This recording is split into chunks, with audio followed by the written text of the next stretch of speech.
Hi friends, welcome to Harish academy. ఈరోజు వార్తల్లో నిలిచిన జాతీయ, అంతర్జాతీయ, రాష్ట్రీయ అంశాల గురించి, వార్తల్లో నిలిచిన వ్యక్తులు, అవార్డులు, పుస్తకాలు మరియు క్రీడా సంబంధిత సమాచారం ఒక్కొక్క అంశాన్ని వివరంగా తెలుసుకునే ముందు కొన్ని హెడ్లైన్ చూద్దాం. తల్లిపాల వారోత్సవాలు ఈరోజు వార్తల్లో నిలిచాయి. అసలు తల్లిపాల యొక్క ప్రాముఖ్యత ఏంటి, దానికి సంబంధించి ఏ సంస్థ అవగాహన కార్యక్రమాలు చేపడుతోంది, ఈ సంవత్సరం ఇచ్చిన ఇతివృత్తం ఏంటి, ఇవన్నీ కూడా చూద్దాము. మరియు Muslim women rights day, most important, సమాన హక్కులు. సో దానికి సంబంధించి ట్రిపుల్ తలాక్ ఏంటి, Muslim women rights day speciality ఏంటి, అదంతా చూద్దాము. మరియు యుఏఈలో మొట్టమొదటి అణువిద్యుత్ కేంద్రం వార్తలు నిలిచింది. Just within the span of 10 డేస్లోనే యుఏఈ మళ్ళీ వార్తలు నిలిచింది. సో ఈ అంశం ఏంటో చూద్దాము. మరియు భారత్ అమెరికా మధ్యలో సంబంధాల్లో భాగంగా గాంధీ కింగ్ అనే అంశం ఒకటి వార్తలు నిలిచింది, అదేంటో చూద్దాము. మహాత్మా గాంధీ సేతు బ్రిడ్జ్ వార్తలు నిలిచింది. మరియు మధ్యప్రదేశ్ ప్రభుత్వ ఉద్యోగులను ఉద్దేశిస్తూ కొన్ని కీలకమైన సూచనలు చేసింది. సో మోస్ట్ ఇంపార్టెంట్, వాటి గురించి చూద్దాము. మరియు 2 వీలర్స్ నడిపే వాళ్ళు ఎవరైతే ఉంటారో హెల్మెట్ విషయంలో కొన్ని గైడ్లైన్స్ రాబోతున్నాయి. సో అవేంటి, మరియు దీంతో పాటు యూరోజోన్ విషయంలో మళ్ళీ క్రైసిస్ ప్రారంభమైంది, ఆ అంశాలు, వాటితో పాటు ఒక్కొక్క అంశం, మోస్ట్ ఇంపార్టెంట్ టాపిక్స్ అన్ని కూడా ఒక్కొక్కటిగా మనం తెలుసుకుందాము. ముందుగా ఈరోజు తల్లిపాల వారోత్సవాలకు సంబంధించిన అంశం చూద్దాం. సో ఒక డే కానివ్వండి, ఒక వారాలు కానివ్వండి, ఎగ్జాంపుల్ తల్లిపాల వారోత్సవాలు చెప్తున్నాను నేను. సో ఒక డే, స్పెషల్ డే కానివ్వండి, లేకపోతే వారోత్సవాలు కానివ్వండి, ఏదైనా ఒక ఇతివృత్తంతో కానివ్వండి, లేదా ప్రజల్లో అవగాహన తీసుకురావడానికి కానివ్వండి జరుపుతాం మనం. సో తల్లిపాలకు సంబంధించిన వారోత్సవాలు మోస్ట్ ఇంపార్టెంట్ ప్రారంభమైనవి. ప్రపంచమంతా కూడా ఆగస్టు 1 నుండి 7 వరకు జరుగుతున్నాయి. సో ప్రతి సంవత్సరం కూడా ఆగస్టు మొదటి వారంలో తల్లిపాల వారోత్సవాలు జరుపుతారు. అలా 1992లో మొట్టమొదటిసారి తల్లిపాల వారోత్సవాలు జరపడం జరిగింది. సో తల్లిపాల వారోత్సవాలకు సంబంధించి ప్రతి సంవత్సరం ఒక థీమ్ అనేది ఉంటుంది. థీమ్ అంటే ఇతివృత్తం. సో ఈ సంవత్సరం ఇచ్చిన థీమ్ ఏంటంటే support the breast feeding for healthier planet అనే ఇతివృత్తంతో support the breast feeding for the healthier planet అనే ఒక ఇతివృత్తంతో ఈసారి తల్లిపాల వారోత్సవాలు జరుపుతున్నారు. అండ్ అసలు తల్లిపాల యొక్క ప్రాముఖ్యత ఏంటి, దీనికి సంబంధించి ఏ సంస్థలు దీనికి అవగాహన కార్యక్రమాలు చేపడతాయి, అవన్నీ చూద్దాం. సో 1990లో ఇన్నోసెంటీ అనే ఒక అగ్రిమెంట్ ఉంటుంది. దాని ఆధారంగా 1992 నుండి తల్లిపాల వారోత్సవాలు జరుపుతారు. అందులో మోస్ట్ ఇంపార్టెంట్ WHO, యునిసెఫ్, ఈ సంస్థల ప్రోత్సాహంతో మోస్ట్ ఇంపార్టెంట్ ఒక సంస్థ world alliance for breast feeding action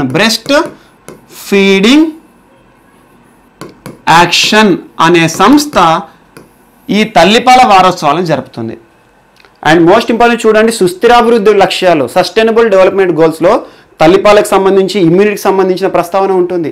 అసలు ఇమ్యూనిటీ లేదా రోగనిరోధక శక్తి, తల్లిపాల యొక్క ఉపయోగం ఏంటి, ప్రాముఖ్యత ఏంటి, ఇప్పుడు చూద్దాం. చూడండి, చాలామంది అంటారు తల్లిపాలు ఇస్తే శిశువుకి మాత్రమే మంచి జరుగుతుంది, శిశువుకి రోగనిరోధక శక్తి పెరుగుతుంది అని చాలామంది ఆలోచిస్తారు. That's true, correct. ఎందుకంటే ఈ రోజున ఎగ్జాంపులే చూడండి మీరు. ప్రస్తుత కరోనా పరిస్థితుల కాలంలో కరోనా వైరస్ బారిన పడ్డ ప్రతి వ్యక్తికి కూడా సమానంగా దాంతో ఇబ్బంది పడట్లేడు. కొంతమంది పైన దాని ప్రభావం విపరీతంగా ఉంది. కొంతమందికి కరోనా వైరస్ సోకినా కూడా, కోవిడ్ డిసీజ్ వచ్చినా కూడా వ్యాధి లక్షణాలు బయటపడట్లేదు, హెల్దీగానే ఉంటున్నారు. అలాంటి వాళ్ళు చాలామంది ఉన్నారు ఇండియాలో. కొంతమంది కరోనా వైరస్ బారిన పడగానే చనిపోతున్నారు, శ్వాస తీసుకోవడమే కష్టంగా మరి, ఎందుకంటే లంగ్స్ పైన దాని యొక్క ప్రభావం చూపిస్తుంది. సో ఇలా కరోనా వైరస్ ఒక్కొక్క వ్యక్తి పైన ఒక్కొక్క ప్రభావం ఎందుకు చూపిస్తుందో ఆలోచించండి. ఎందుకు అంటే చిన్నతనం నుండి ఒక వ్యక్తి డెవలప్ చేసుకున్న రోగనిరోధక శక్తి ఏదైతే ఉంటుందో, ఒక్కొక్క వ్యక్తికి రోగనిరోధక శక్తి ఒక్కొక్క రకంగా ఉంటుంది. రోగనిరోధక శక్తి అంటే ఏంది, ఏదైనా రోగం, ఏదైనా వ్యాధి వచ్చినప్పుడు దాన్ని ఏ రకంగా మన శరీరం నిరోధిస్తుంది, ఏ రకంగా ఆపుతుంది, దాని లక్షణాల నుండి ఏ రకంగా బయటపడుతుంది. జ్వరం వచ్చినా, ఏదైనా డిసీజ్ వచ్చినా కూడా ఎంత తొందరగా మనం బయటపడుతున్నాం. అలా ఒక వ్యక్తి జ్వరం వచ్చినప్పుడు బెడ్లో పడుకుంటాడు కంప్లీట్, ఒక వ్యక్తి జ్వరం వచ్చినప్పుడు యాక్టివ్గా ఉంటాడు. సో అలాంటి రోగనిరోధక శక్తి మోస్ట్ ఇంపార్టెంట్.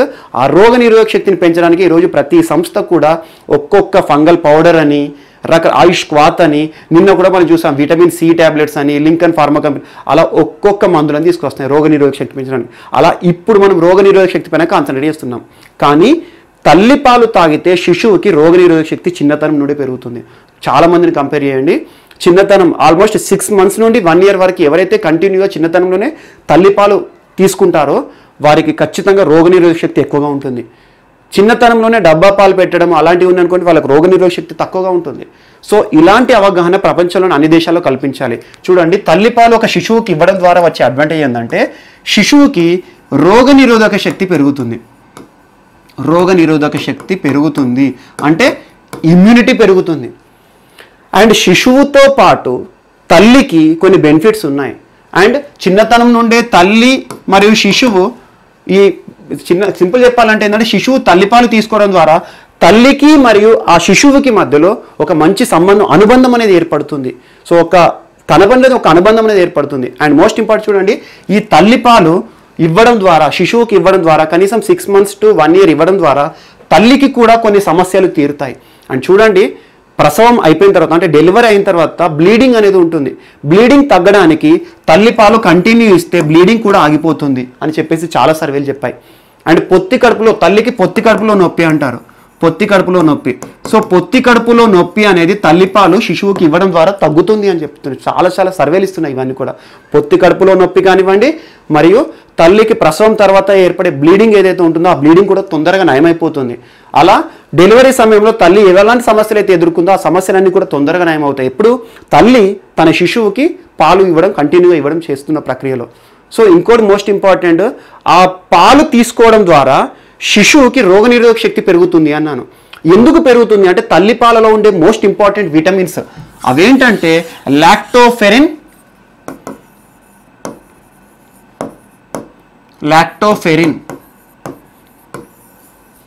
కొలెస్ట్రామ్ అని ఉంటుంది, లాక్టోఫెరిన్ అని ఉంటుంది. బట్ మోస్ట్ ఇంపార్టెంట్ కొలెస్ట్రామ్ లాక్టోఫెరిన్లో లాక్టోఫెరిన్ అనే ప్రోటీన్ మాత్రం మోస్ట్ ఇంపార్టెంట్. ఇది ఏం చేస్తుంది అంటే లాక్టో అంటే పాలు చిన్నతనంలో పాలు ఏవైతే ఉంటాయో బ్రెస్ట్ ఫీడింగ్ తీసుకునే పిల్లలు ఎవరైతే ఉంటారో వారికి లాక్టోఫెరిన్ అనేది శరీరంలోకి ప్రవేశించడం ద్వారా రోగ నిరోధక శక్తి పెరుగుతుంది. అలా ఇమ్యూనిటీ ఏ వ్యాధి వచ్చినా ఏది వచ్చినా కూడా ఎదుర్కొనే శక్తి అనేది పెరుగుతుంది. సో ఇదొకటి ఇంపార్టెంట్. అండ్ ఇలాంటి అంశాలు తల్లికి మరియు శిశువుకి ఇద్దరికి కూడా తల్లిపాలు ఇవ్వడం ద్వారా అడ్వాంటేజ్ ఉంటుంది. ఇలాంటి అంశాలు ఉంటాయని చెప్పేసి ప్రపంచ దేశాలన్నింటిలో దాదాపు 120 పైచిలుకు దేశాల్లో తల్లిపాల వారోత్సవాలు జరుపుతున్నారు. అందులో most important world alliance for breast feeding action అనే సంస్థ పెనాంగ్ వేదికగా ఏర్పడింది, మలేషియాలో ఉంటుంది. అలా ప్రపంచంలోని ప్రతి దేశానికి కూడా తల్లిపాల వారోత్సవం జరపండి అని అవగాహన చేపడుతుంది.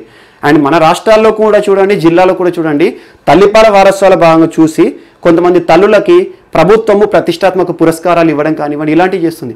అలా మినిమం 6 months to 1 year వరకు తల్లిపాలు అనేవి ఒక శిశువుకి చిన్నతనంలోనే ఒక మంచి బేస్, రోగ నిరోధక శక్తికి వేసే పిల్లర్లు. సో ఇలాంటి అవగాహన ఖచ్చితంగా రావాలని తల్లిపాల వారోత్సవాలు జరుపుతారు.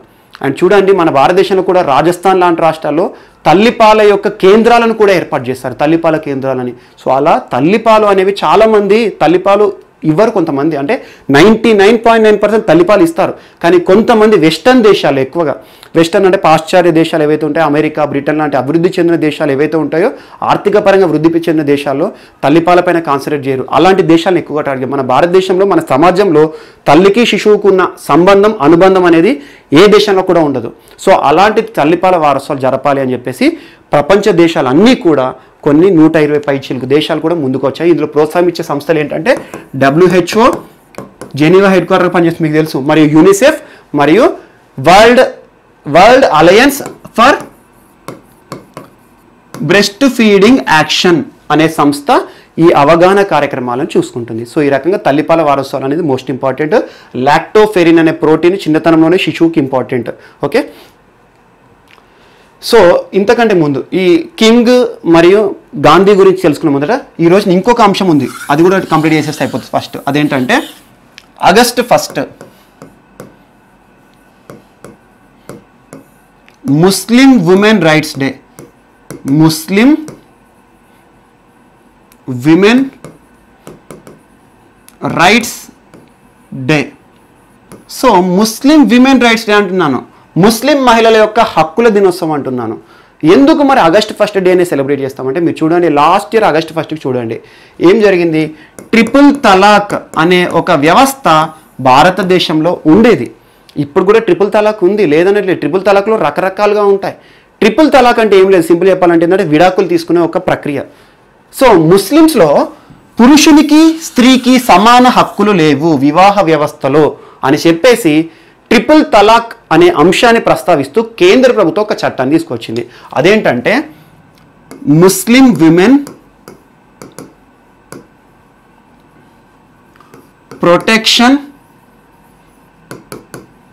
Protections on marriage, protection of rights on marriage act 2019.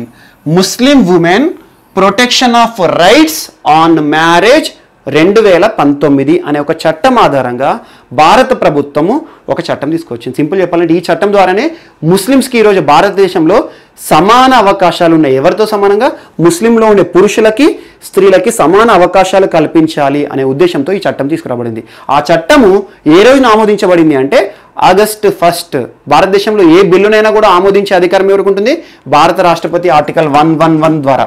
So అలా రాష్ట్రపతిచే ఆమోదించబడిన చట్టము ముస్లింలకి అత్యున్నత హక్కులు ఇచ్చే విధంగా ఉంది. కాబట్టి ముస్లిం విమెన్ రైట్స్ డే అనే ఒక డేని జరుపుకుంటాము. అండ్ మోస్ట్ ఇంపార్టెంట్ చూడండి, తలాక్ వ్యవస్థని అంతం చేసింది ఇది. తలాక్ అంటే కూడా తలాక్లో రకరకాలు ఉంటాయి. తలాకే హసన్, తలాక్ ఉల్ బదాయా అని రకరకాలుగా ఉంటాయి. ఇన్స్టాంట్ తలాక్ వ్యవస్థ మాత్రం ఉండకూడదు భారతదేశంలో. తలాక్ వ్యవస్థ ఉంది. తలాక్లో ఏకకాలంలో 3 సార్లు తలాక్ తలాక్ తలాక్ అన్నారు అనుకోండి, ఆ వివాహం రద్దయినట్టే. ఎవరితో అంటారు? ముస్లిం పురుషుడు ముస్లిం స్త్రీతో ఏకకాలంలో 3 సార్లు తలాక్ తలాక్ తలాక్ అనే కన్వర్జేషన్, అది ప్రసార మాధ్యమాల ద్వారా కానివ్వండి, లేదా పేపర్లో రాయడం ద్వారా కానివ్వండి, నోటితో పలకడం కానివ్వండి, కాన్షియస్ ఆర్ అన్కాన్షియస్ ఎలాంటి సిస్టమ్ అయినా కూడా ముస్లిం పురుషుడు వివాహాన్ని రద్దు చేసుకోవాలి, విడాకులు తీసుకోవాలి తన భార్య నుండి అనుకుంటే తలాక్ తలాక్ తలాక్ అంటే కథం. అలా ఇన్స్టాంట్ తలాక్ వ్యవస్థను రద్దు చేయాలి. ఇలాంటి ఒక అసాంఘిక ప్రక్రియ మన భారతదేశంలో వద్దు అని చెప్పేసి చూడండి ఈ ఇన్స్టాంట్ తలాక్ని రద్దు చేయడానికి వచ్చింది. మరి అదే ఇన్స్టాంట్ తలాక్ మహిళలకు ఇవ్వలేదు.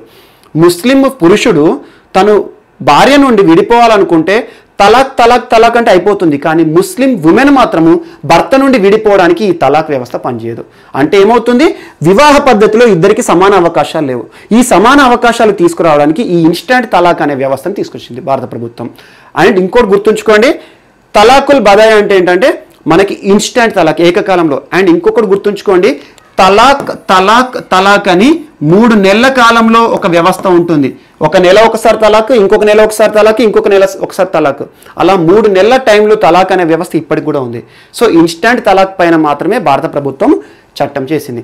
మరి ఇలా ముస్లిమ్స్లో పురుషులకి మాత్రమే ఎక్కువగా తలాక్ వ్యవస్థ పైన అధికారం అనేది, ఇన్స్టాంట్ తలాక్ అనే అధికారం రావడానికి కారణం ఏంటంటే హనాఫీ ఇస్లామిక్ లా, హనాఫీ ఇస్లామిక్ లా అనే ముస్లిం చట్టం ఉంటుంది. ఈ చట్టం ఏం చేసింది? తలాక్ ఇన్స్టాంట్ తలాక్ వ్యవస్థని పురుషులకి మాత్రమే అధికారంగా ఇచ్చింది, స్త్రీలకు లేదు. అదొకటి. మరి ముస్లిం షరియత్ యాక్ట్ అంటారు. ముస్లిం చట్టాలు, వివాహ చట్టాలు ఉంటాయి. ముస్లిం షరియత్ వివాహ చట్టం 1937 ఆధారంగా ఉంటాయి. సో ఈ ముస్లిం వివాహంలో స్త్రీలకు సమాన అవకాశాలు లేవు అనే వ్యవస్థ చాలామంది ముస్లిమ్స్ చాలా ఏళ్ల పాటు బాధపడ్డారు ఈ విషయంలో. అలాంటి వ్యవస్థను రద్దు చేయడానికి భారత ప్రభుత్వము ముందుకొచ్చి ఇన్స్టాంట్ తలాక్ వ్యవస్థను తీసేసింది.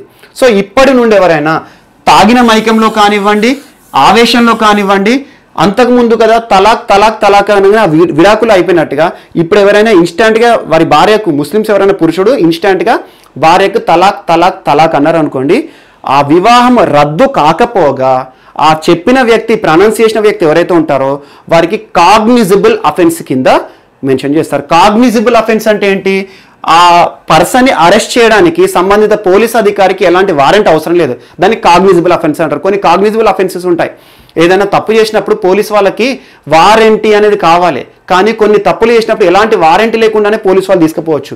అలా ఎవరైనా ఇన్స్టాంట్ తలాక్ తలాక్ తలాక్ అన్నారు అనుకోండి, వారిని పోలీస్ వాళ్ళు అరెస్ట్ చేసి జైల్లో పెట్టచ్చు. 3 సంవత్సరాల శిక్ష ఉంటుంది.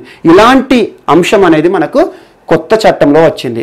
ముస్లిం రైట్స్ యాక్ట్ ఏదైతే ఉందో మ్యారేజెస్ విషయంలో 2009లో తీసుకొచ్చిన చట్టము, దాని ఆధారంగా ముస్లిమ్స్కి పురుషులతో సమానంగా మహిళలకి పురుషులకి ఇద్దరికి సమాన అవకాశాలు ఇచ్చింది. సో ముస్లింలో ఇప్పటి వరకు స్త్రీలకి పురుషులకి సమాన హక్కులు లేవు కాబట్టి సమాన హక్కులు కల్పిస్తూ ఇచ్చింది.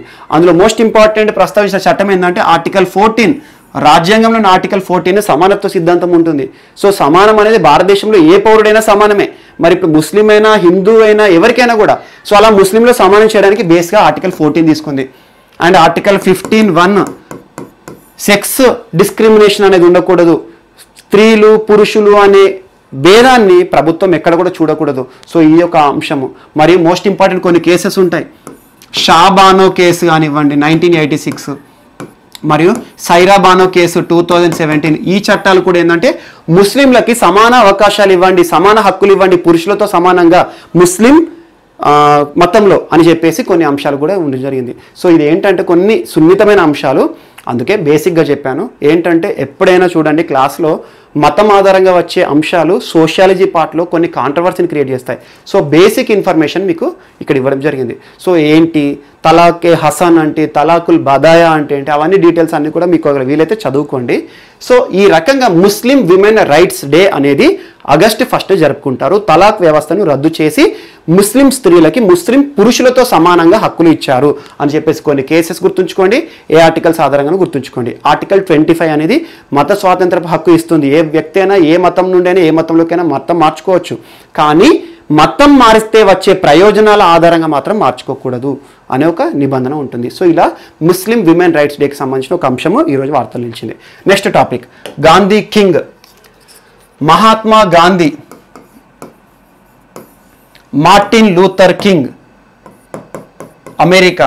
మన ఇండియాలో మహాత్మా గాంధీకి ఎలాంటి వాల్యూ జాతిపిత అంటామో ప్రతి ఒక్కరు కూడా ప్రే చేసే గొప్ప నాయకుడు Mahatma Gandhi. So same counter part అమెరికాలో మార్టిన్ లూథర్ కింగ్ జూనియర్, ఇద్దరు కూడా గొప్ప ఆ దేశ చరిత్రలో గొప్ప వ్యక్తులు. వీరిని ఉద్దేశించి ఇటీవల అమెరికా హౌస్ ప్యానెల్లో ఒక కీలకమైన చట్టాన్ని తీసుకురావడం జరిగింది. అంటే సింపుల్ అమెరికా పార్లమెంట్ ఒక చట్టాన్ని తీసుకొచ్చింది. అదేంటంటే Gandhi king scholarly exchange initiative act అనే పేరుతో ఒక చట్టాన్ని తీసుకొచ్చింది. ఈ చట్టాన్ని రూపకల్పన చేసిన వాళ్ళు ఎవరంటే జాన్ లూయిస్ అనే ఒక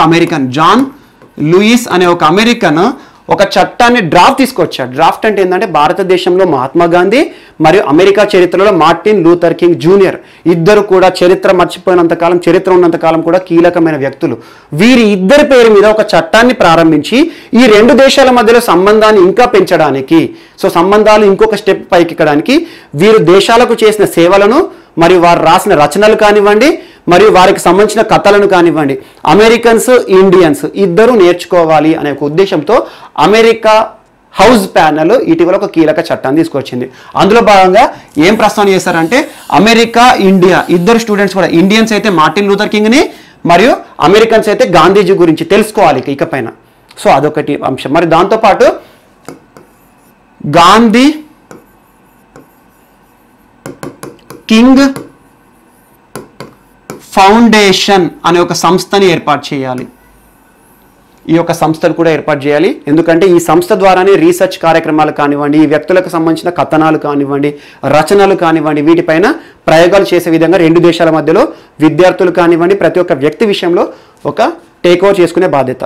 అండ్ ముఖ్యంగా యుఎస్ఎయిడ్ సంస్థ, United states agency for international development, Martin Luther king మరియు గాంధీజీకి సంబంధించి ఇద్దరి మధ్యలో స్కాలర్లీ అంశాలు ఏవైతే ఉంటాయో, రచనలు కానివ్వండి, వారికి సంబంధించిన కార్యక్రమాలు కానివ్వండి, ప్రజలను వారు ఎలాంటి ఉద్యమంలోకి తీసుకొచ్చారు, ఇలాంటి అంశాలన్నింటినీ కూడా ఎలా ప్రయోగించాలి, ఏ రకంగా వీళ్ళకి నేర్పాలనే అంశాలన్నింటి కూడా యుఎస్ఎయిడ్ అనేది ముందర చూసుకుంటుంది అని చెప్పేసి కూడా ఒక ప్రస్తావన వార్త నిలిచింది. సో గాంధీ కింగ్ అనే అంశం ఈ రోజున అమెరికా భారతదేశం మధ్యలో ఒకటి వార్తలు నిలిచింది. అండ్ మోస్ట్ ఇంపార్టెంట్ గుర్తుంచుకోండి, ఇటీవల వార్తలు నిలిచిన ఏ నాయకుడు, ఏ వ్యక్తి మరియు అమెరికాకు సంబంధించిన చరిత్రలో నిలిచిపోయిన ఒక గొప్ప వ్యక్తి గురించి ఏ అంశం అనేది వార్తలు నిలిచింది అంటే ఒక స్కాలర్లీ ఒప్పందం, స్కాలర్లీ చట్టం, వీరికి సంబంధించిన అంశాలను తెలుసుకోవాలి అనే ఉద్దేశంతో, వీరికి గుర్తింపునివ్వాలి అనే ఉద్దేశంతో వార్తలు నిలిచింది. And next, so Mahatma Gandhi Setu, Mahatma Gandhi పేరు మీద బీహార్లో ఒక బ్రిడ్జ్ ఉంది. బీహార్ ఎక్కడి నుండి ఎక్కడికి పోతుంది అంటే పాట్నా నుండి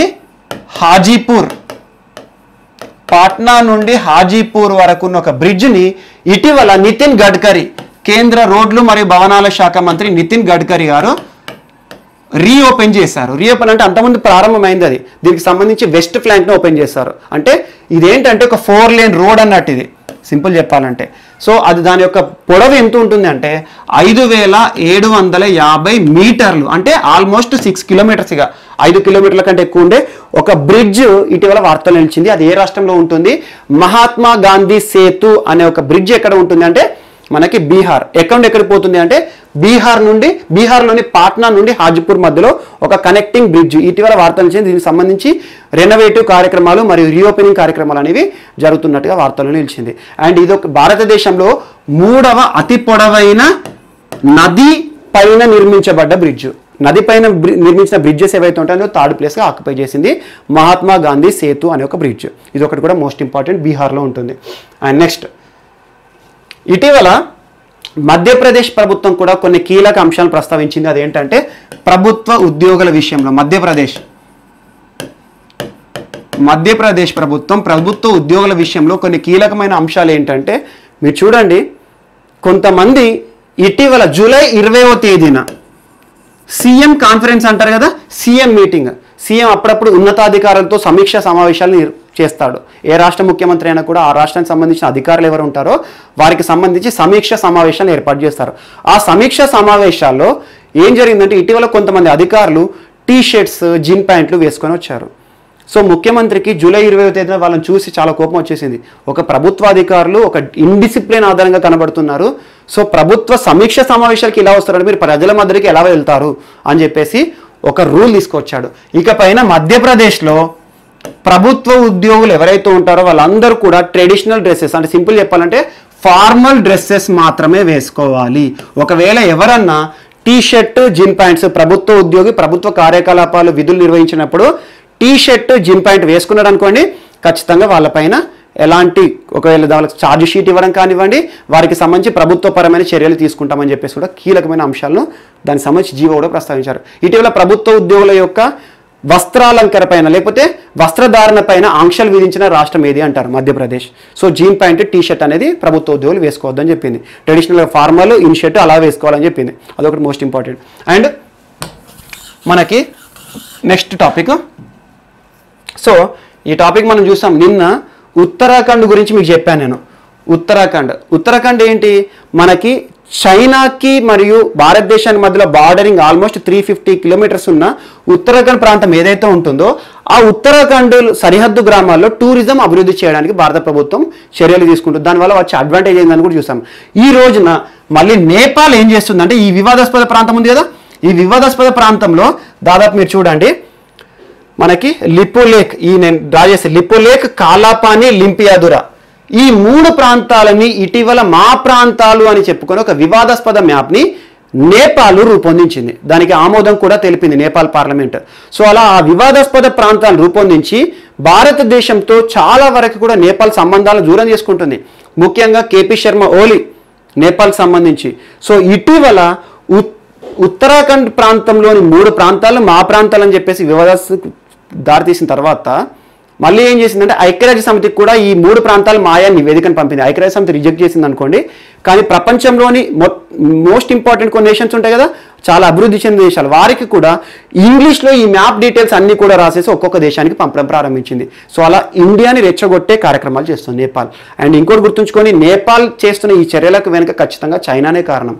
ఎందుకంటే భారత్కి నేపాల్కి మధ్యలో అద్భుతమైన సంబంధాలు ఉన్నాయి. చరిత్ర కారణంగా హిందూ దేశం అనే ఆధారంగా మన భారతీయులతో చాలా వరకు వీసా ఫ్రీ ట్రావెలింగ్ అవన్నీ ఉండే. కానీ ఇటీవల చైనాతో నేపాల్ స్నేహపూరిత సంబంధాల్లో భాగంగా భారతదేశంతో దూరం అవుతుంది. అందులోనే ఈ 3 ప్రాంతాలు చూడండి, మీకు రెగ్యులర్గా చెప్పాను కాబట్టి ఈ 3 ప్రాంతాలు చూడండి.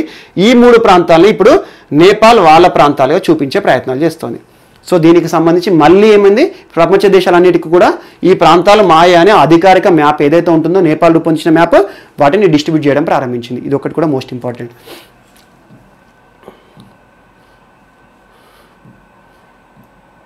So next topic, UAE, United Arab Emirates. క్రితం 1 వీక్ 10 డేస్ బ్యాకే మనం ఒక అంశం నేర్చుకున్నాము. మార్స్ పైన ప్రయోగం చేసిన మొట్టమొదటి గల్ఫ్ దేశం అని చెప్పాను, మార్స్. సో అంగారకుని పైన ప్రయోగం చేసింది హోప్ మిషన్ అని చెప్పాము. అలా నెక్స్ట్ ఇయర్ ఫిబ్రవరిలో చేరుకుంటుంది అని మనం అన్నీ నేర్చుకున్నాం. ఈ రోజున యుఏఈ మళ్ళీ వార్తలు నిలిచింది. యుఏఈ అధికారికంగా ప్రభుత్వం ఏం డిక్లేర్ చేసిందంటే, మా దేశంలో ఒక అణు విద్యుత్ కేంద్రాన్ని ప్రారంభించాము, న్యూక్లియర్ పవర్ ప్లాంట్ని ప్రారంభించాము అని అధికారికంగా ప్రకటించింది. సో ఈ న్యూక్లియర్ పవర్ ప్లాంట్ ఏర్పాటు చేస్తే కొత్త గొప్పేం కాదు. కాకపోతే గల్ఫ్ దేశాల్లో nuclear power plant commercial basis మీద ఏర్పాటు చేసిన మొట్టమొదటి దేశము అరబ్గా అవతరించింది. సో అలా అరబ్ ప్రభుత్వం ఇటీవల ఏం చెప్పిందంటే, గల్ఫ్ దేశాలు ఏవైతే ఉన్నాయో గల్ఫ్ దేశాలన్నింటిలో కూడా న్యూక్లియర్ పవర్ ప్లాంట్ని ఏర్పాటు చేసిన మొట్టమొదటి దేశంగా యుఏఈ అవతరించింది అని ప్రభుత్వం అధికారికంగా సమాచారాన్ని ఇచ్చింది. అందులో మోస్ట్ ఇంపార్టెంట్, దీనికి పేరేం పెట్టారంటే బరాక్ న్యూక్లియర్ పవర్ ప్లాంట్ అని పెట్టారు. బరాక్ న్యూక్లియర్ పవర్ ప్లాంట్ అంటే ఇక్కడ నుండి విద్యుత్ అనేది ఉత్పత్తి చేస్తున్నామని చెప్పేసి ఒక అంశంతో వార్తలు నిలిచింది యుఏఈ. సో బరాక్ విద్యుత్ న్యూక్లియర్ పవర్ ప్లాంట్ అనేది ఒకటి వార్తలు నిలిచింది ఇటీవల. అది ఏ దేశానికి సంబంధించింది, మరియు గల్ఫ్ దేశాల్లో మొట్టమొదట nuclear power plant commercial basis మీద ప్రారంభించిన దేశం ఏది అంటారు, యుఏఈ. Okay, next. సో ఇవేంటి, ఈయు, యూరోపియన్ యూనియన్. మీరు రెగ్యులర్గా చూస్తూ ఉంటారు, యూరోపియన్ యూనియన్ అనే అంశం మీరు రెగ్యులర్గా చూస్తారు. యూరోప్ దేశాలు అన్నీ కలిపి ఒక టీమ్గా ఉన్నాయి. సో బ్రెగ్జిట్ అనేది చూశారు, అలా యూరోపియన్ యూనియన్ నుండి బ్రిటన్ బయటికి రావడము, అవన్నీ చూసాం. ప్రస్తుతం యూరోపియన్ యూనియన్లో 27 దేశాలు ఉన్నాయి. అందులో దాదాపు 19 దేశాలు యూరో కరెన్సీని ఆమోదించుకున్న. యూరో కరెన్సీ ఒక దేశానికి మధ్యలో మార్పిడి అనేది, కరెన్సీ అనేది యూరో అనే కరెన్సీ ఆధారంగా నడుస్తుంది. కానీ యూరో జోన్లో ఉన్న అన్ని దేశాల్లో యూరో అనే కరెన్సీ లేదు. కొన్ని 8 దేశాల్లో యూరో కరెన్సీ అనేది లేదు. ఆ దేశాలు ఏంటి అంటే స్వీడన్, డెన్మార్క్, పోలాండ్, చెక్ Republic, Hungary, Croatia, Romania, Bulgaria. ఈ 8 దేశాల్లో మాత్రము యూరో కరెన్సీ అధికారికంగా లేదు. వాళ్ళ దేశాలు సొంతంగా చేసుకున్నాయి. కామన్ ఏంటి, యూరోపియన్ యూనియన్ అనేది ఒక కూటమిగా, చాలా వరకు కూటమిలో మనకు కనబడుతుంది. కొన్ని దేశాల పేర్లు చెప్పేసి ఈయూ కూడా ఇందులో భాగమని చెప్పుకుంటాం మనం. అలా యూరోపియన్ యూనియన్లో ఉన్న 27 దేశాల్లో 19 దేశాలు మాత్రమే యూరో కరెన్సీని అధికారికంగా చలామణిలోకి తీసుకొచ్చినాయి. కొన్ని దేశాలు మాత్రం కరెన్సీని మార్చుకున్నాయి. అలా 8 దేశాలు, ఈ దేశాల్లో మాత్రం యూరో కరెన్సీ అమల్లో లేదు. మరి ఇప్పుడు ఇది ఎందుకు చెప్తున్నానంటే, ఇటీవల యూరోజోన్ క్రైసిస్ అనేది మళ్ళీ ప్రారంభమైంది. యూరోజోన్ క్రైసిస్, అందులో భాగంగా దాదాపు మీరు చూడండి, ప్రస్తుతం కరోనా పరిస్థితుల కాలంలో ఏ దేశ ఆర్థిక వ్యవస్థ అయినా కూడా దిగజారిపోతుంది. మీరు చూడండి, భారతదేశ ఆర్థిక వ్యవస్థ జీడిపి అనేది మైనస్లో ఉంటుంది, -4.5 ఉంటుందని IMF ప్రకటించింది. లేదు -6లో ఉంటుందని ఒక్కొక్క క్రిసిల్ సంస్థ, మూడీస్ సంస్థ, ప్రతి సంస్థలు ప్రెడిక్ట్ చేస్తున్నాయి. అలా ఈ సంవత్సరం ఫస్ట్ క్వార్టర్ ఆఫ్ 2020-2021లో యూరోజోన్ విషయానికి వస్తే ఎంత క్రైసిస్ ఉందంటే, వాళ్ళ జీడిపి జీడిపి దాదాపు 12.2% తక్కువగా నమోదవుతుంది. సో జీడిపి లాస్ అనేది యూరోజోన్ క్రైసిస్లో అనేది మనం చూస్తున్నాం. దాదాపు యూరోజోన్ మొత్తం కూడా జీడిపి ప్రెడిక్షన్ ఏంటంటే కాంట్రాక్షన్లోకి పోతుంది, -12%లోకి పోతుంది అని ఒక నివేదిక చెప్పింది. అండ్ ఎకానమీ గ్రోత్ రేట్ ఏదైతే ఉంటుందో, మొత్తం ఎకానమీ 11.2% ఎకానమీ మొత్తం కూడా యూరోజోన్ ఆర్థిక పరంగా ఇబ్బందులు పడుతోంది అని చెప్పడం జరిగింది. అండ్ అన్నిటికంటే పెద్దగా ఈ COVID-19 పరిస్థితుల కాలంలో స్పెయిన్ వారి దేశం యొక్క వృద్ధి రేటు ఏదైతే ఉంటుందో దాదాపు 18.2% వృద్ధి రేటు లాస్ అవుతుంది. అలా యూరోజోన్ మొత్తం కూడా తీసేసుకున్న 27 దేశాల్లో కూడా గ్రోత్ రేట్ ఎంత మెజర్ చేస్తారు, జీడిపి అనేది మైనస్లో ఉంటుంది. దాదాపు 12% జీడిపి మైనస్ కాంట్రాక్షన్ చూపిస్తుంది అని చెప్పేసి ఒక వార్త నిలిచింది. అందులో ఈ దేశాలు కారణం ఏంటి, COVID-19 కారణంగా ప్రతి దేశంలో కూడా ఇప్పుడు ఎకనామీ అనేది పడిపోతుంది. భారతదేశంలో కూడా మైనస్ అనేది కాంట్రాక్షన్లోకి పోతుంది గ్రోత్ రేట్ అనేది. జీడిపి అంతకుముందు 6, 7, 8 అలా ఉండేది, ఈసారి -6, -4లోకి వస్తుంది. సో ఎకానమీ కాంట్రాక్షన్ అనేది యూరోజోన్లో కూడా కనబడుతోంది. దాదాపు 12 జీడిపి అనేది కనబడుతోంది అని చెప్పారు. ఎకానమీ మొత్తం కూడా డౌన్ అవుతోంది. అందులో అత్యధికంగా ఇబ్బంది పడుతున్న దేశము స్పెయిన్లో 18% గ్రోత్ రేట్ అనేది పడిపోతుంది అని చెప్పేసి ఇటీవల ఫస్ట్ క్వార్టర్లో అధికారికంగా సమాచారం, ఇది ప్రెడిక్షన్ కాదు, అధికారికంగా పడిపోయినట్టుగా లెక్కలు వచ్చినాయి. అండ్ ఇంకొక అంశం ఏంటంటే మనం చూస్తూ ఉన్నాం ఇటీవల కాలంలో కోవిడ్-19 దృష్టిలో ఉంచుకొని ప్రతి ఒక్క దేశం కూడా కోవిడ్-19 రిలీఫ్ ఫండ్ అనేది ఇస్తుంది. సో మనం యూరోజోన్, ఆ యూరోజోన్లో ఉన్న యూరోపియన్ యూనియన్ ఏదైతే ఉందో ఆ యూరోపియన్ యూనియన్లో ఉన్న దేశాలన్నీ చూసాము. అందులో యూరో కరెన్సీని అధికారికంగా ఏ దేశాలు యాక్సెప్ట్ చేశాయి, ఏ దేశాలు అధికారికంగా యూరో కరెన్సీని యాక్సెప్ట్ చేయట్లేదు, సొంతంగా కరెన్సీని డెవలప్ చేసుకున్నాయి. ఇదంతా మనం ఇందాక మీకు హెడ్లైన్స్ ఏవైతే చూసామో అవన్నీ కూడా హైలైట్ చేసి చూపించాను. అందులో భాగంగా అసలు ఎందుకు మనం ఈరోజు యూరోజోన్ గురించి చూస్తున్నామంటే యూరోజోన్ విషయంలో ఇటీవల దారుణమైన ఆర్థిక వృద్ధి రేట్ అనేది పడిపోతుంది, దారుణంగా పడిపోతుంది ఆర్థిక వృద్ధి రేట్ అని చెప్పేసి కొన్ని నివేదికలు చెప్పాయి. అందులో భాగంగా చూడండి, గడిచిన సంవత్సరంతో పోలిస్తే ఈ సంవత్సరం యూరోజోన్ లేదా యూరోపియన్ యూనియన్లోని అన్ని దేశాలను కన్సిడర్ చేసేసుకొని జీడిపి గ్రోత్ రేట్ ఉంటుంది కదా, ఏ దేశానికి సంబంధించి అయినా, ఏ కూటమికి సంబంధించిన ప్రపంచ జీడిపి అని అంటాము, ప్రపంచ జీడిపిలో భారీ తరుగుదల కనబడుతుందని ప్రెడిక్షన్ చేస్తున్నాయి చాలా సంస్థలు. అందులో భాగంగా యూరోపియన్ యూనియన్ దేశాల కూటమిలో ఈ సంవత్సరం first quarter of 2020, simple 2020 to 2021 ఈ ఫైనాన్షియల్ ఇయర్లో ఫస్ట్ క్వార్టర్లో దాదాపు లాస్ట్ ఇయర్తో కంపేర్ చేస్తే 12.2% జీడిపిలో తరుగుదల కనబడుతుంది. గ్రాస్ డొమెస్టిక్ ప్రోడక్ట్, ఎకానమీలో వృద్ధి రేట్ని ఎలా కొలుస్తాం మనం, జీడిపిలో కొలుస్తాం. అలా యూరోపియన్ యూనియన్ యొక్క జీడిపి తరుగుదల అనేది ఇంతగా నమోదైంది. లాస్ట్ ఇయర్ సేమ్ రేట్తో ఫస్ట్ క్వార్టర్ ఆఫ్ 2020తో కన్సిడర్ చేస్తే ఇంత తరుగుదల కనబడుతుంది అన్ని యూరోపియన్ నేషన్స్ని కన్సిడర్ చేస్తే. అండ్ ఇంకొకటి, economy of European union, economy అనేది లాస్ట్ ఇయర్తో కంపేర్ చేస్తే దాదాపు 11.9% దారుణంగా పడిపోయింది అనే ఒక అంశం కూడా ఇటీవల రకరకాల నివేదికలు అధికారికంగా చెప్తున్నాయి. యూరోపియన్ యూనియన్ ఏదైతే ఉందో అధికారికంగా వెలువడించిన రిపోర్ట్లో ఇదంతా ఉంది. అండ్ యూరోపియన్ యూనియన్లో ఉన్న ఏ దేశము అత్యంత దారుణంగా పతనం చూస్తోంది, ఆర్థిక వృద్ధి రేటు విషయంలో అత్యంత దారుణంగా పడిపోయిందంటే స్పెయిన్ యొక్క గ్రోత్ రేట్ దాదాపు 18.2% లాస్ట్ ఇయర్తో కంపేర్ చేస్తే ఈ ఇయర్ తగ్గిపోతుంది. అలా యూరోపియన్ యూనియన్ సంబంధించి అన్ని దేశాల కూటమి ఇటీవల అధికారికంగా వెలువడించిన నివేదికలో ఈ సింపుల్ చెప్పాలంటే జీడిపి గ్రోత్ రేట్స్, ఎకానమీ తరుగుదల, యూరోజోన్ క్రైసిస్ అనేది ఎలా ఉంటుందని చూపించిన నివేదికలు. మీరు సింపుల్ చూడండి, భారతదేశం విషయానికి వచ్చినా, అమెరికా విషయానికి వచ్చినా, ఇటీవల IMF ప్రపంచ జీడిపి గ్రోత్ రేట్ ఏదైతే ఉంటుందో ప్రపంచ గ్రోత్ రేట్ అంతా కూడా పడిపోతుంది, భారతదేశం యొక్క గ్రోత్ రేట్ జీడిపి అనేది మైనస్లో ఉంటుంది, కాంట్రాక్షన్ అయిపోతుంది అని చెప్పేసి రకరకాల నివేదికలు.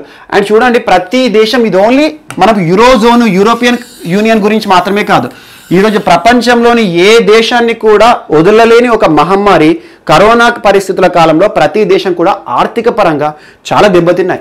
ఈ రోజున యూరోపియన్ యూనియన్ కంట్రీస్ కూడా జీడిపి గ్రోత్ రేట్స్ తరుగుదల కనబడడానికి లాస్ట్ ఇయర్తో కంపేర్ చేస్తే ఎందుకు కనబడుతుంది అంటే కోవిడ్-19 పరిస్థితుల కారణంగానే.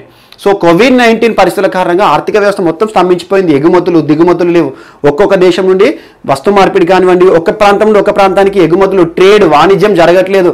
ఇలాంటి అన్ని అంశాలు కూడా దృష్టిలో ఉంచుకొని ఆర్థిక వ్యవస్థ అంతా కూడా స్తంభించిపోయింది. అండ్ మోస్ట్ ఇంపార్టెంట్ చూడండి, ఇటీవల ఈ కోవిడ్-19 పరిస్థితుల కాలంలో ఆర్థిక వ్యవస్థ మొత్తం స్తంభించిపోయింది కాబట్టి భారతదేశంలో మనం చూస్తాము ఆత్మనిర్భర్ భారత్ అభియాన్ అని చెప్పేసి 20 లక్షల కోట్లను ప్రభుత్వం విడుదల చేసింది. అలా ఒక్కొక్క రంగాన్ని ఆదుకోవడానికి ఒక్కొక్క పథకం అనేది వచ్చిందని మనం చూస్తున్నాం. అండ్ ఇప్పుడు ఈ యూరోపియన్ యూనియన్లోని అన్ని దేశాలని కూడా ఆదుకోవడానికి ఆ దేశాల లీడర్స్ అందరూ కూడా ఉంటారు కదా, దేశాధినేతలు అందరూ కూడా ఇటీవల దాదాపు 750 బిలియన్ల యూరోలని రిలీఫ్ ఫండ్గా ప్రకటించారు. సేమ్ రిలీఫ్ ఫండ్ అంటే ఏంది, కోవిడ్ కారణంగా దెబ్బతిన్న యూరోపియన్ దేశాలన్నింటినీ కూడా ఆదుకోవాలని ప్రతి ఒక్క దేశం కూడా ముందుకు వచ్చి ఈ రిలీఫ్ ఫండ్ 750 బిలియన్ యూరోస్ని రిలీఫ్ ఫండ్గా ప్రకటించుకున్నాయి. అండ్ యూరోపియన్ సెంట్రల్ బ్యాంక్ ఏదైతే ఉంటుందో, ఈ యూరోపియన్ యూనియన్ యొక్క సెంట్రల్ బ్యాంక్ ఏదైతే ఉంటుందో అన్ని దేశాల కూటమికి, ఆ దేశం యొక్క అన్ని దేశాల కూటమి యొక్క సెంట్రల్ బ్యాంకు ఇటీవల దాదాపు 1.3 ట్రిలియన్ యూరోస్ యొక్క కొత్త కరెన్సీని మింట్ చేసింది. కరెన్సీని ఎప్పుడైనా మింట్ అనాలి.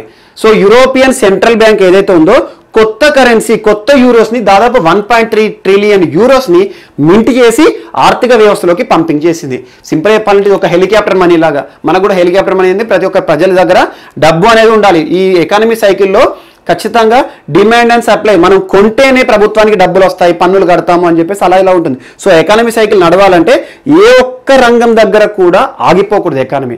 అలా వినియోగదారుని దగ్గర చేతులకి డబ్బులు వస్తే వాళ్ళు కొంటారు, కొంటే ఉత్పత్తి పెరుగుతుంది, ఉత్పత్తి పెరిగినందుకు సంస్థలు బాగుపడతాయి, పరిశ్రమలు బాగుపడతాయి, పరిశ్రమల నుండి పన్నులు ప్రభుత్వానికి వస్తాయి, ఆటోమేటిక్గా ప్రభుత్వం మళ్ళీ సంక్షేమ చర్యల భాగంగా ప్రజలకి ఖర్చు పెడుతుంది. ఇలా ఎకానమీ సైకిల్ అంతా ముందుకు రావాలంటే ఏదో ఒకటి పంపింగ్ కావాలి. అందుకోసం పంపింగ్ కోసం ఏం చేసింది, ఇటీవల ఆత్మనిర్భర్ భారత్ అభియాన్ కింద భారత ప్రభుత్వం లోన్లు అలా ఇస్తుంది. ఇప్పుడు యూరోపియన్ యూనియన్లో కూడా కొత్త కరెన్సీ ఏదైతే ఉంటుందో యూరోని దాదాపు 1.3 ట్రిలియన్ యూరోస్ని మింట్ చేసి యూరోపియన్ దేశాల మధ్యలో పంపింగ్ చేసేసింది. సో ఈ రకంగా యూరోపియన్ యూనియన్కి సంబంధించి ఆర్థిక అంశాలు ఇటీవల వార్తలు నిలిచినాయి. సో మోస్ట్ ఇంపార్టెంట్, స్పెయిన్ ఆర్థిక పరంగా చాలా దెబ్బతింటుంది అదొకటి. అండ్ యూరోపియన్ యూనియన్ యొక్క జీడిపి లాస్ట్ ఇయర్తో కంపేర్ చేస్తే ఫస్ట్ క్వార్టర్లో ఆల్మోస్ట్ 12% తక్కువ తరుగుదల కనబడుతుంది, అదొకటి most important. So next topic, so helmet. Bike పైన వెళ్ళాలంటే హెల్మెట్ ఈజ్ మ్యాండేటరీ రూల్ అని చెప్పేసి తెలంగాణలో దాదాపు అన్ని జిల్లాలు కూడా అమల్లోకి వచ్చేసింది.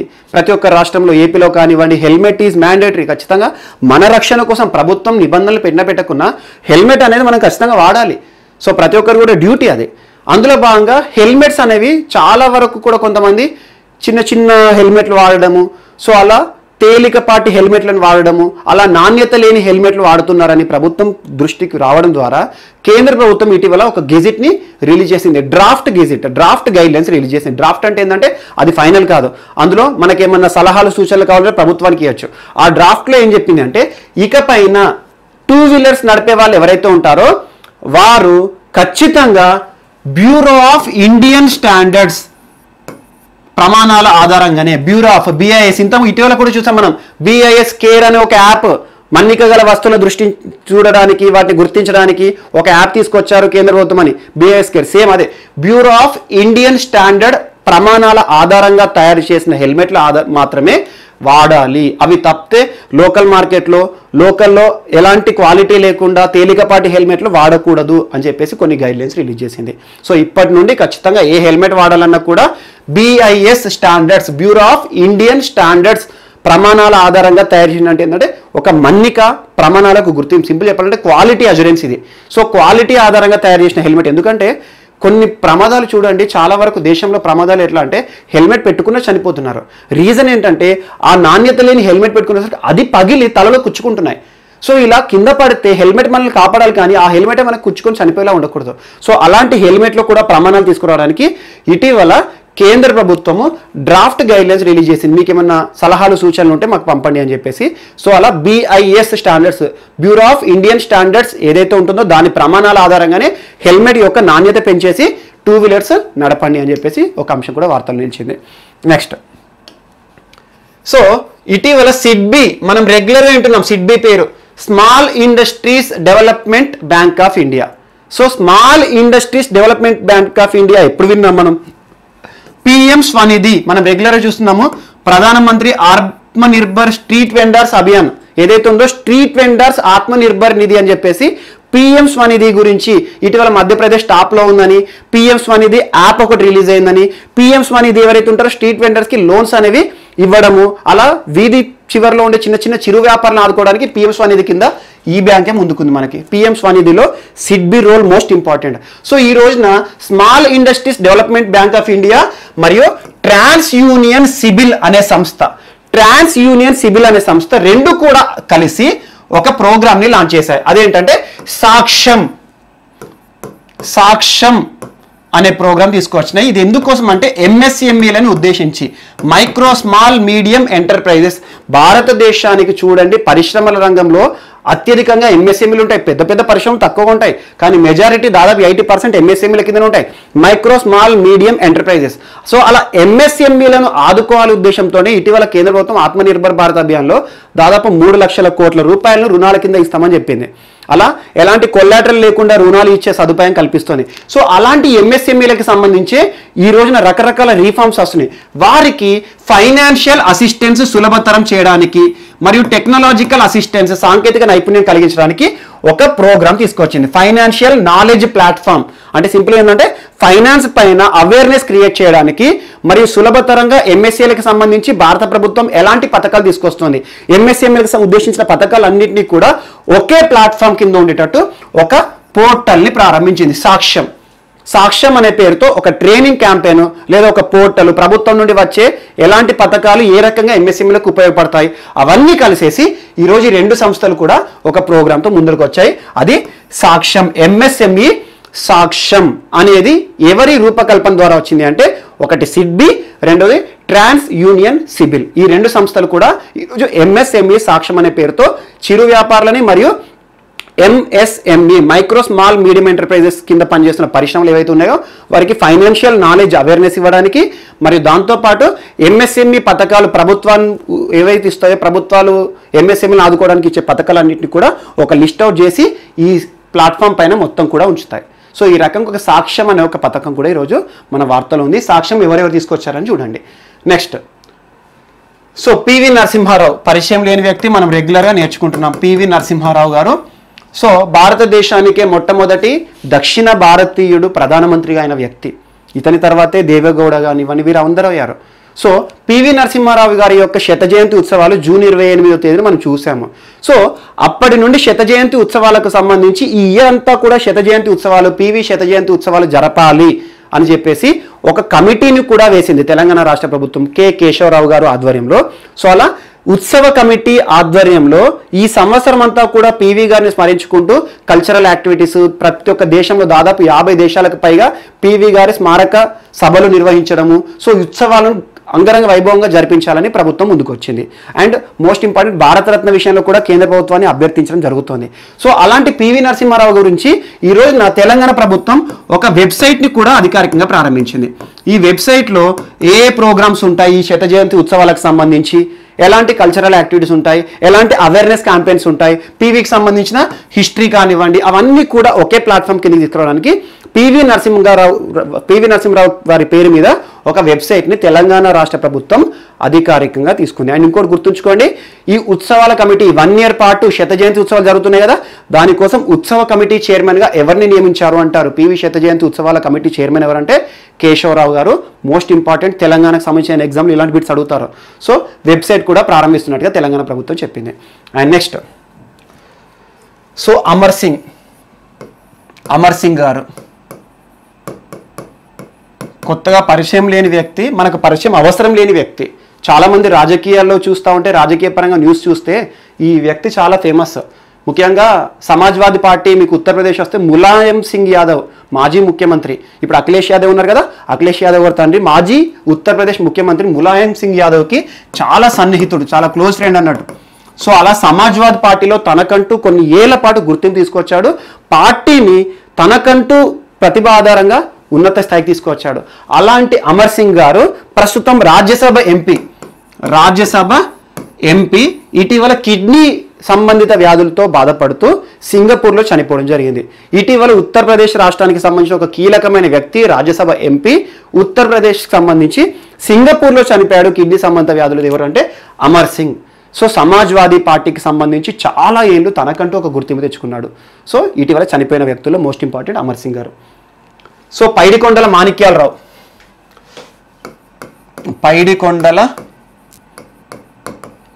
మాణిక్యాలరావు తెలుగు రాష్ట్రాల్లో సుపరిచితుడు, కొత్తగా పరిచయం కూడా అవసరం లేదు. సో ఆంధ్రప్రదేశ్ విషయానికి వస్తే 2014లో తను గెలిచాడు, ఎమ్మెల్యేగా అసెంబ్లీ నియోజకవర్గం నుండి గెలిచాడు. టీడీపీ ప్రభుత్వం, ముఖ్యంగా చంద్రబాబు నాయుడు గారి ప్రభుత్వం ఏదైతే ఉందో అందులో ఒక మంత్రిగా కూడా తన బాధ్యతలు నిర్వర్తించాడు. బీజేపీ సీనియర్ మోస్ట్ నాయకుడు. సో బీజేపీ పార్టీకి సంబంధించిన పైడికొండల మాణిక్యాలరావు గారు ఇటీవల చనిపోవడం జరిగింది.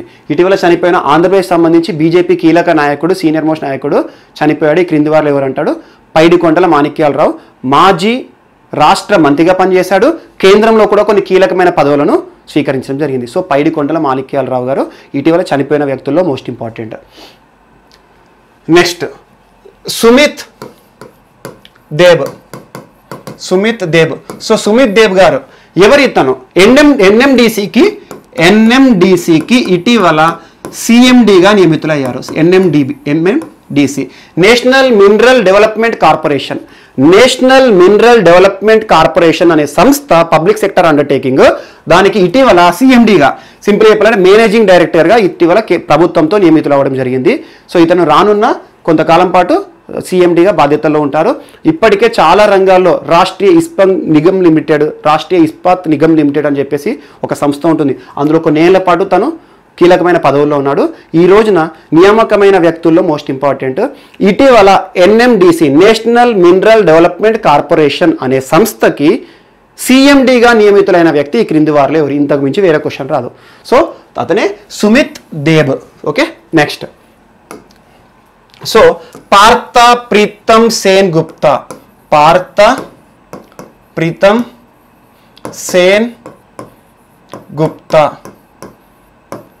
ఇండియన్ ఓవర్సీస్ బ్యాంక్కి, ఐఓబి అంటారు, ఇండియన్ ఓవర్సీస్ బ్యాంక్కి ఎండిగా నియమితులయ్యారు. ఇండియన్ ఓవర్సీస్ బ్యాంక్కి ఎండిగా నియమితులయ్యారు ఇటీవల కీలకమైన వ్యక్తి. నియామకాల్లో మనకి most important. So Partha Pritam Sen Gupta ఇటీవల ఐఓబి, ఇండియన్ ఓవర్సీస్ బ్యాంకులో కీలకమైన పదవికి నియమితులు అవ్వడం జరిగింది. అండ్ నెక్స్ట్ లీ టెంగ్ హ్యూయ్, లీ టెంగ్ హ్యూయ్ ఎవరు? ఇతను మాజీ తైవాన్ ప్రెసిడెంట్, మాజీ తైవాన్ ప్రెసిడెంట్. ఇటీవల మరణించిన వ్యక్తుల్లో మనకి వార్తలు నిలిచాడు. మాజీ తైవాన్ ప్రెసిడెంట్ ఇటీవల చనిపోయాడు. కొన్నేళ్ల పాటు తైవాన్లో తనకంటూ గుర్తింపు తెచ్చుకున్నాడు, ప్రజల మన్నన పొందిన వ్యక్తి, ఇటీవల చనిపోయిన వ్యక్తి మనకి లీ టెంగ్ హ్యూయ్. లీ టెంగ్ హ్యూ అనే వ్యక్తి ఇటీవల చనిపోయాడు. ఎవరు అంటే మాజీ తైవాన్ ప్రెసిడెంట్. నెక్స్ట్ మనకి ఈరోజు వార్తలు నిలిచిన లాస్ట్ వ్యక్తి హమెద్ బకాయోకో. హమెద్ బకాయోకో అనే వ్యక్తి ఇటీవల వార్తలు నిలిచాడు. ఎందుకు అంటే ఇతను ఐవరీ కోస్ట్ డిఫెన్స్ మినిస్టర్. ఇప్పటికి తన పదవిలో ఉన్నాడు, డిఫెన్స్ మినిస్టర్, రక్షణ శాఖకు పనిచేస్తున్నాడు. సో అతను ఇటీవల ఐవరీ కోస్ట్ దేశం ఏదైతే ఉందో ఐవరీ కోస్ట్కి ప్రెసిడెంట్గా నియమితులు అవడం జరిగింది. ఇటీవల ఏ దేశానికి సంబంధించి డిఫెన్స్ మినిస్టర్ ప్రెసిడెంట్గా నియమితులు అయ్యారు అంటారు?